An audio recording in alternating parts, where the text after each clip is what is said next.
Quando a gente embarca para uma nova expedição, é sempre aquela sensação do desconhecido, do que a gente vai encontrar. Que olha na frente do barco, é só mar. E por mais que você vá a esse mesmo lugar, você sempre tem a chance de olhar de um jeito diferente. E o mais legal disso tudo é quando a gente tem a oportunidade de, nesse olhar diferente, ver aquilo que ninguém viu.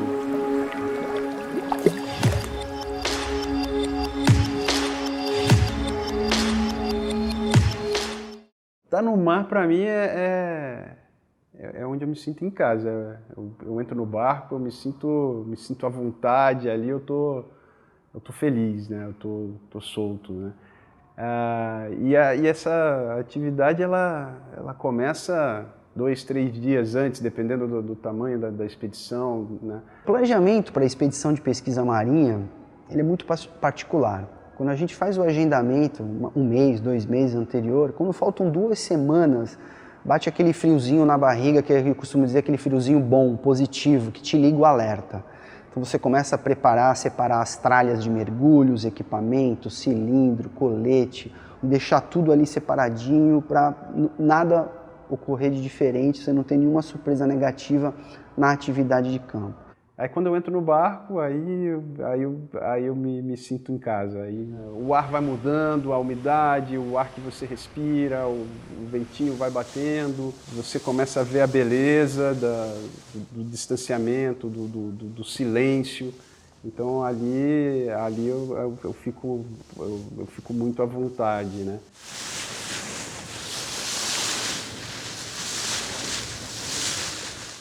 Em 2014 eu entro no Instituto do Mar, da Unifesp, e resolvi me impor um novo desafio, aquele sonho de, não, vou começar a mergulhar para fazer pesquisa, o que para mim era uma novidade, assim.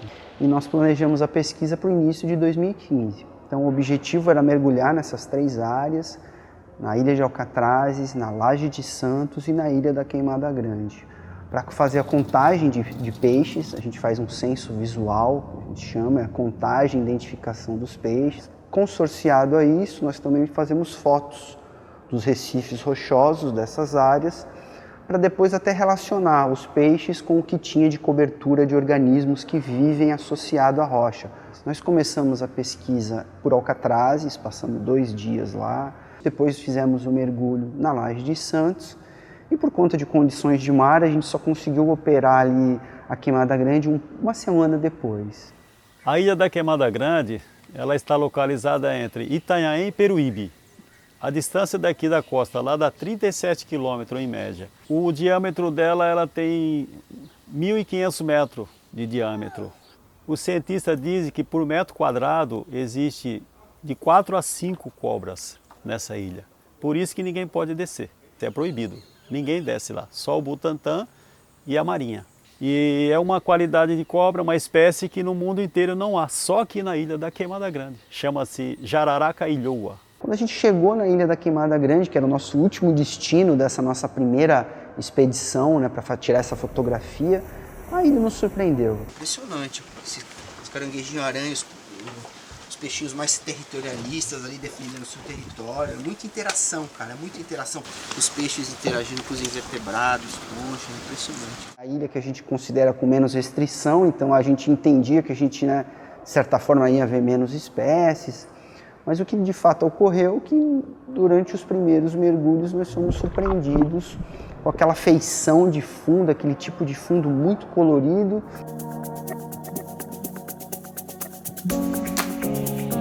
Eu vinha de uma carreira em que estava estudando algas calcárias, né? São rodolitos, nódulos que ficam livres, formando grandes bancos no fundo marinho.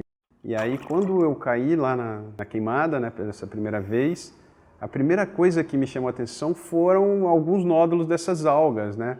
E como esse recife ele é todo recoberto, né, o topo dele é recoberto, como muitos recifes, né? Ele é recoberto por algas calcárias. Aquela minha primeira impressão ali, nesse primeiro mergulho, eu saí da água achando que aquilo era um banco de rodolito. A percepção que aquilo era mais do que um banco de rodolito, ele veio depois vendo as fotos, né? Porque as fotos têm mais cor do que o que a gente enxerga ali na hora, né? E aí a gente começou a ficar com aquela pulga atrás da orelha. Começamos a conversar e acreditamos que estamos de frente a uma descoberta muito interessante.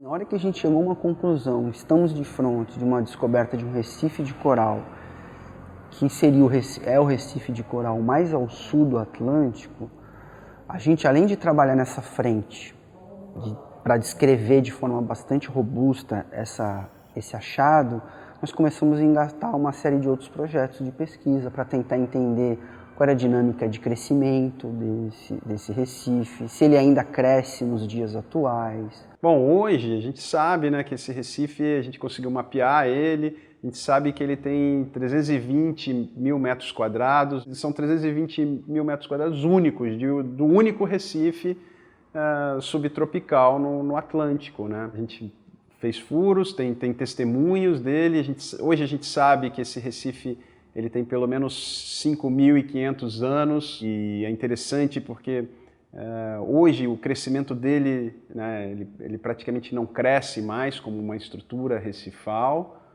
mas o que leva a gente a crer que as condições em que esse recife se desenvolveu, cresceu, eram bastante diferentes das condições atuais, né? Então a gente teve aqui, né, no estado de São Paulo águas mais claras, mais quentes, águas mais propícias ao crescimento de recifes coralíneos, né, que é temperaturas acima de 18 graus. Uma curiosidade assim, sempre pergunto, pô, mas ninguém nunca viu, como é que ninguém nunca tinha visto esse recife? O que acontece? De fato, ele não é um recife que ele é fácil de distinguir, assim, porque ao olhar por cima, você não vê grandes diferenças, né? Essas partes, esses pedaços ali do mergulho que a gente consegue ver esses cortes laterais que são o principal assim, para identificar, né, o que faz a gente ver de fato o Recife. Então a gente parou ali no mesmo lugar, né, um lugar que você vê bem a secção do Recife, né, sem a luz artificial, né, só com a luz natural, você vê praticamente não tem cor, né, acho que é um pouco por isso que mas ainda assim, não cara, é difícil, né? Pouco, mas na hora que liga a luz artificial, parece que é outro lugar, né? E aí, esse crescimento vertical, de uma estrutura rígida que os corais proporcionam, traz uma tridimensionalidade ao ambiente, né? Então, tridimensionalidade, complexidade. Então, os peixes podem buscar abrigo nesses espaços. Muitos organismos podem viver ali. E essa estrutura tridimensional, ela promove uma diversidade. Ainda que a queimada não tenha uma política de proteção evidente, né? Ali a pesca é permitida e muitas outras atividades são permitidas, a gente encontra ali uma riqueza de espécies que é comparável a muitas outras áreas protegidas. A gente chegou a publicar um primeiro trabalho. Houve uma recusada do editor da revista. Falou, o trabalho é legal, é importante, mas acho que vocês podiam buscar mais informações. E aí a gente partiu de fazer um trabalho muito mais completo. Só que nesse meio tempo, a APA Marinha do Litoral Centro vinha construindo o seu plano de manejo, que é um documento técnico que toda unidade de conservação tem, que orienta a gestão dessa área. A unidade foi criada em 2008, depois de 10 anos de algumas tentativas para estabelecer esse documento, ela vinha retomando isso em 2018. Essa informação chegou à gestora e a gente, de alguma forma, a gestora nos procurou e falou, eu sei que vocês estão estudando uma formação diferente na Ilha da Queimada Grande, um recife de coral. Poxa, eu preciso saber onde ele está localizado e eu quero trazer essa informação para a discussão do plano de manejo. E o processo de manejo, do plano de manejo, ele vem se desenvolvendo ao longo dos anos, mas ele teve um processo participativo deflagrado em 2018, né? Quando abriu-se para discussão junto à comunidade e onde foi debatida a questão do diagnóstico, a questão de zoneamentos e a questão dos planos de ação. Além de fazer as oficinas participativas, a gente também visitava laboratórios e visitava as universidades para poder entender melhor, né, as novas pesquisas que existiam, que porventura estava faltando no diagnóstico, a fim de complementar.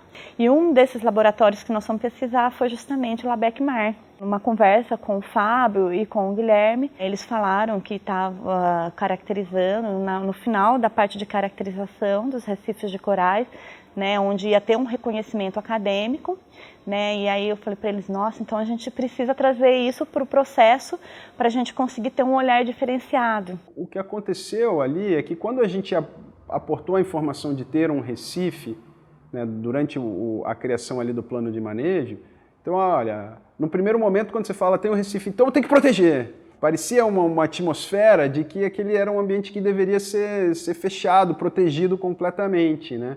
E aí a gente, né, discutindo, falando, poxa, mas será que isso vai funcionar? A gente descreve um recife e a gente vai ser o responsável pelo um possível fechamento da ilha? Não, a gente não quer ter essa responsabilidade sozinho. Essa responsabilidade é da sociedade, dos atores envolvidos com o uso desse espaço, de uma discussão madura e querendo um objetivo comum. E de certa forma, como eu conheci o histórico, até conhecer o histórico de discussão daquele processo de criação de um parque nacional marinho na Ilha da Queimada Grande nos anos 2000, foi um processo bastante conflituoso, considerando os múltiplos usos que ocorrem na área, né? Existe pesca submarina, pesca recreativa embarcada, mergulho recreativo, a própria pesca comercial opera naquele entorno da Ilha da Queimada Grande. E a gente já vinha de dois processos grandes de expansão de áreas de proteção integral no litoral de São Paulo. E como já era uma APA marinha, a Ilha da Queimada Grande, entendíamos que a descoberta do Recife, a discussão do plano de manejo, da gestão que poderia ser feita na Ilha da Queimada Grande, ela poderia ser uma oportunidade de inovação da gestão dos espaços marinhos aqui de São Paulo. Seria uma forma de você dar um certo protagonismo para esses múltiplos usuários. Na zona, que é a zoneamento maior, né, que você tem do plano de manejo, é onde ela estava como uma zona de uso intensivo, ou seja, pode ser realizado várias atividades, né? E aí, ele trazendo essa condição fática, houve um regramento específico para aquela região. A proposta trouxe 300 metros de proteção do entorno da ilha, com essa zona que você tem uma restrição maior do uso naquele território. E aí, além disso, o próprio conselho, os próprios, né, proponentes do processo participativo trouxeram a ideia de configurar ali uma área de interesse turístico. Então, a área de interesse turístico, ele é um plus, né, de regras em cima das regras que a própria zona já traz, né? E não quer dizer que continua hoje utilizando tudo da forma como é, mas que quando o processo do plano de manejo for publicado, né, ele traz um indicativo de que ali a gente vai ter que estudar, entender, né, como todas as atividades, em que intensidades elas são utilizadas em cada ambiente, e a partir disso, junto com a comunidade e junto com esses atores, compactuar regras de quem vai usar, em que maneira, em que intensidade, em que lugar. O processo do plano de manejo ele foi acolhido pelo CONSEMA e o plano de manejo de APAs no estado de São Paulo ele é publicado via decreto, né, de governador. Então ele está nesses trâmites jurídicos para poder ser publicado. Então tudo que nós conversamos aqui hoje ela é uma proposta que vai poder entrar em vigência bem logo que o plano for decretado. Então quando sai o decreto ele se torna vigente. Então mais do que criar uma nova área ou criar uma área de restrição, que é o que normalmente vem à frente quando se tem a descoberta de um recife ou de uma coisa inédita, a gente achou que era uma grande oportunidade de chamar esses diferentes atores e deflagrar um processo de um diálogo entre esses setores para tentar discutir conjuntamente a gestão desse espaço.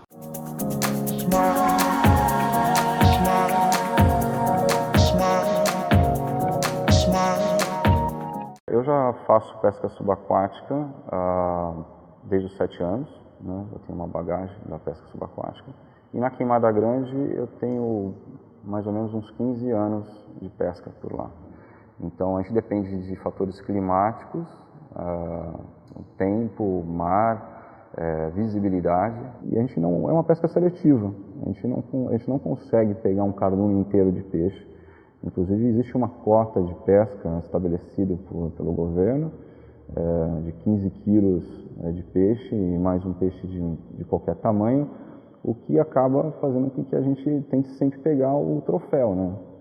Independente do tamanho. Lógico, sempre seguindo as regras de pesca e tamanho mínimo, tamanho máximo e as espécies permitidas, né? A maior parte das restrições que acontecem como áreas protegidas são feitas por pessoas que fazem um estudo e vão às vezes uma vez, 2 vezes por ano para verificar como é que está o movimento dos peixes, dos corais, né, dos animais marinhos. Só que o que acontece? O mar ele não é igual todos os dias, né?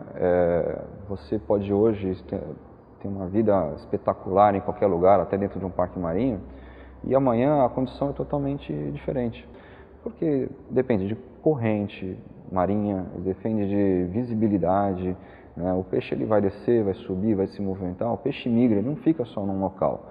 Por isso que eu falo que o parque marinho ele não é uma regra que você vai estar preservando. O peixe vai migrar para outros locais que não são parques marinhos, ele vai acabar sendo capturado em alguma rede ou por algum outro pescador, alguma atividade que realmente cause impacto.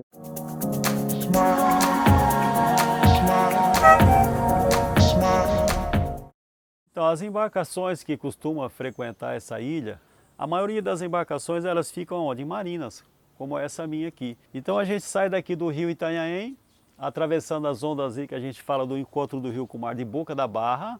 É um local que você tem que tomar muito cuidado. Por quê? Nem todo dia o mar está calmo. Você saindo da Barra navegando até a Ilha da Queimada Grande, no máximo 3 horas de navegação você chega até a Queimada Grande. Eles agendam um dia comigo, a maioria de final de semana, né? Eles vêm a maioria de outras cidades.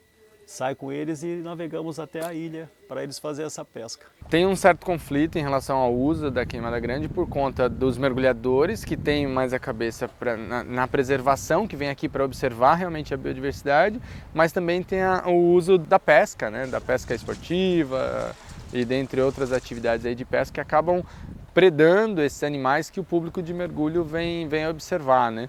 Mas, querendo ou não, a gente acaba tendo uma biodiversidade bastante interessante. Mesmo durante o trajeto até a ilha, a gente encontra muitos cetáceos, né, que são golfinhos, às vezes baleias também. E ao chegar aqui na ilha, a galera fica naquela expectativa de explorar realmente aqui o fundo.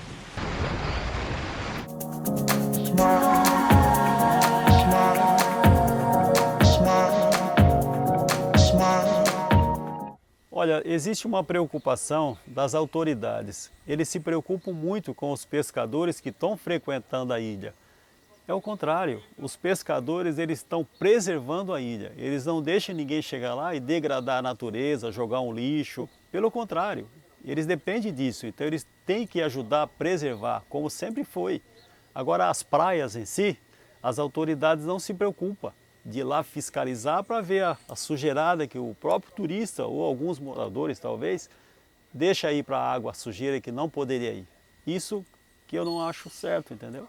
Na minha opinião, nós somos uns que mais protege os arquipélagos, os corais, as ilhas, os parcéis, para não degradar do que essas pessoas que estão em terra. Eu mergulho aqui na Ilha da Queimada Grande desde o começo da década de 90, que é quando eu comecei a mergulhar, mas aqui é um lugar que é extremamente explorado para pesca, porque não existe restrição de pesca, né? Aqui no fundo a gente encontra muita linha de pesca. Eu acabei de encontrar uma tartaruga morta com anzol na boca. Então a gente encontra muito resto de linha de pesca, anzol, isca artificial. Mas mesmo assim ainda é um lugar onde o mergulho é extremamente bonito. Então a gente tem um recife de coral incrível, todo colorido. Tem 2 navios afundados que são super legais, são navios grandes, né, e antigos. Então a gente tem um ponto de mergulho, potencial turístico muito grande. Então tá aí, acho que essas áreas, as ilhas de São Paulo, sobretudo a Ilha da Queimada Grande, vem para mostrar que a gente conhece pouco sobre o mar. Imagina a gente fazer uma descoberta dessa, tão inédita, a 14 metros de profundidade. Isso faz um pouco refletir a nossa sociedade, né? Que é capaz hoje de explorar petróleo a profundidades de centenas, às vezes milhares de metros, mas é incapaz de parar, contemplar e perceber que tem um recife de coral a 12 metros de profundidade na frente da maior região metropolitana do país, né? Isso me surpreende. Eu acho que o primeiro ponto para a gente conseguir construir um planeta melhor é a gente conseguir perceber a responsabilidade, a participação de cada um, né, no funcionamento do todo. Então, acho que medidas que sejam pouco participativas, que não venham de uma discussão ampla com a sociedade, que não partam dos usuários dos espaços, elas têm grande chance de insucesso. Então, o que a gente tem produzido no caso da queimada é produzir o máximo de conhecimento, entender esse recife, como que ele é importante para a diversidade local e como, né, um ambiente saudável é aquele que tem uma boa diversidade. Eu acredito também que ações de sucesso sejam aquelas que estejam diversidade de opiniões. A Ilha da Queimada Grande é um microcosmos daquilo que a gente vive na nossa sociedade. Então, a gente espera, né, que a gente, como cientista, consiga prover uma informação de qualidade para um debate maduro dos diferentes atores, do mergulho contemplativo, da pesca subaquática, da pesca recreativa, porque, no fundo, eu acho que o que todo mundo quer é manter a beleza daquele lugar, né?